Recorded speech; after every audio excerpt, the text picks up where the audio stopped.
Hey, welcome back to my channel, Duct Tape Mechanic. In this video, I'm going to show you how to install this ROADSHOCK off-road light kit that I picked up from Harbor Freight. So if you like this video, make sure you subscribe to my channel for more DIY and tinkering videos. Alright, so here's the 100-watt off-road truck light system kit that I'm going to be putting on my truck. This runs about 30 bucks on out at Harbor Freight. If you have a coupon, it's probably cheaper. So yeah, let's take a look at what it looks like out the box.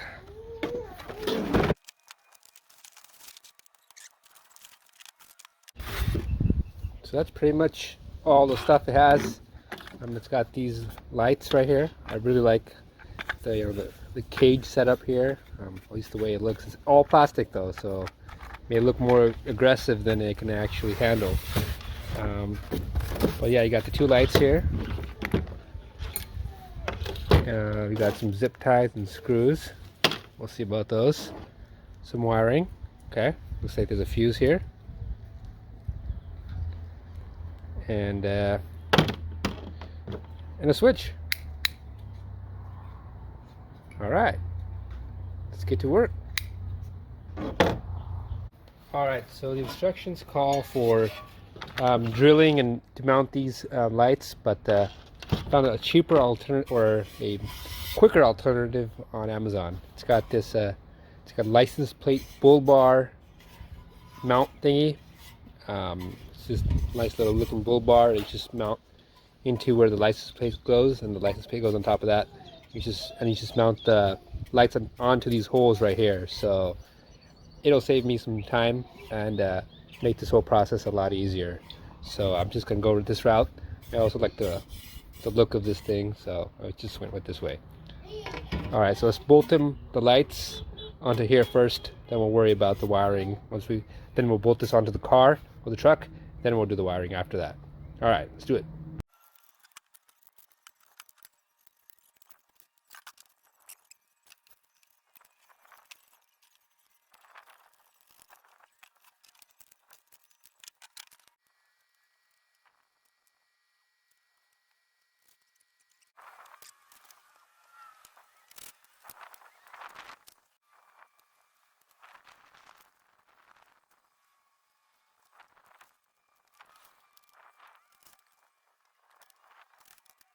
Alright, so the wiring here is pretty simple. It's just these two lights hooked up in parallel going to a switch. So I'm just gonna cover it really briefly, and so hopefully it doesn't take up too much time in this video. Alright, so for the first part of the wiring, I'm underneath the truck here, and I've just hooked up the black negative wire to the chassis of the truck, which is the ground. I just use this nut and bolt right here. It's not provided, so you have to get one yourself, but this is going to vary depending on your car or truck. And I had some nice holes already in the frame, so I just bolted them on there. And you can see I did that for the other light as well.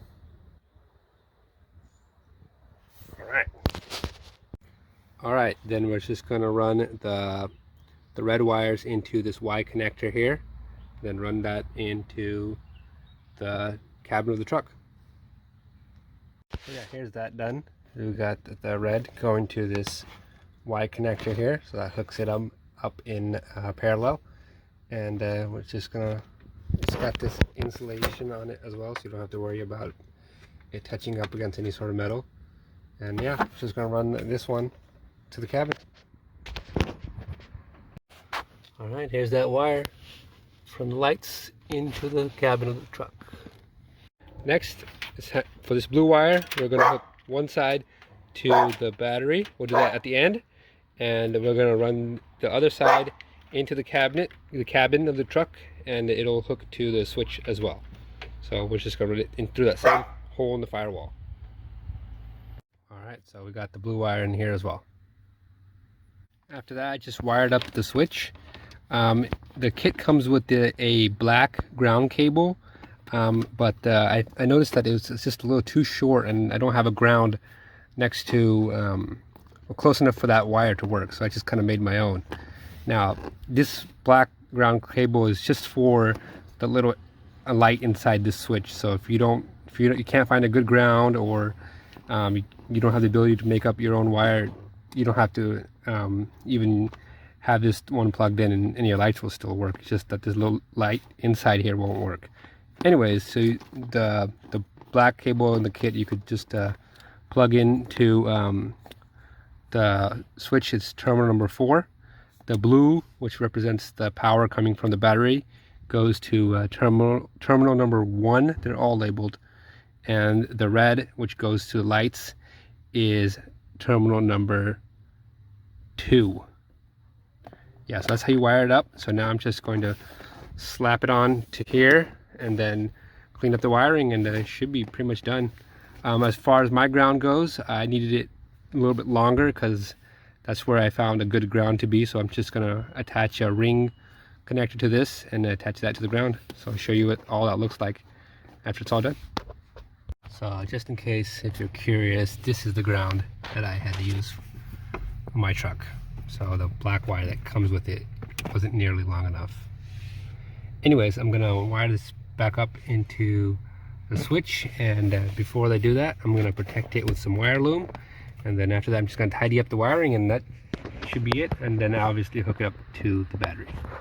So I got everything all wired up here. I just basically added some wire loom to protect the wiring and make it a little bit look more professional. So that's what it looks like from the inside.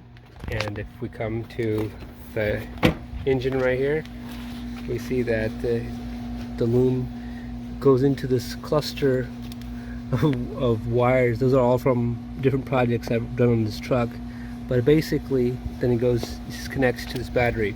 I did have to cut that blue wire a little bit short because it was just way too long, and I added my own ring connector.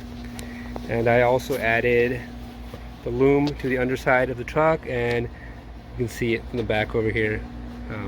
This makes the wiring look more tidy and protects it as well. Alright, so it is in the middle of the afternoon here, but we'll go and see how these lights look, or if we even wired this thing up right. So we come over here to the switch, and it turns on. That tells us that at least we wired that part right. And like I said in the past, or in the earlier, that if you don't have a good ground for the switch, you don't need to wire this light, at least that light on the switch. All right, so that light is working and the switch is on. Let's see what it looks like.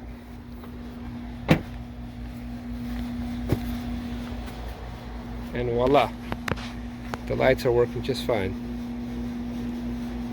All right,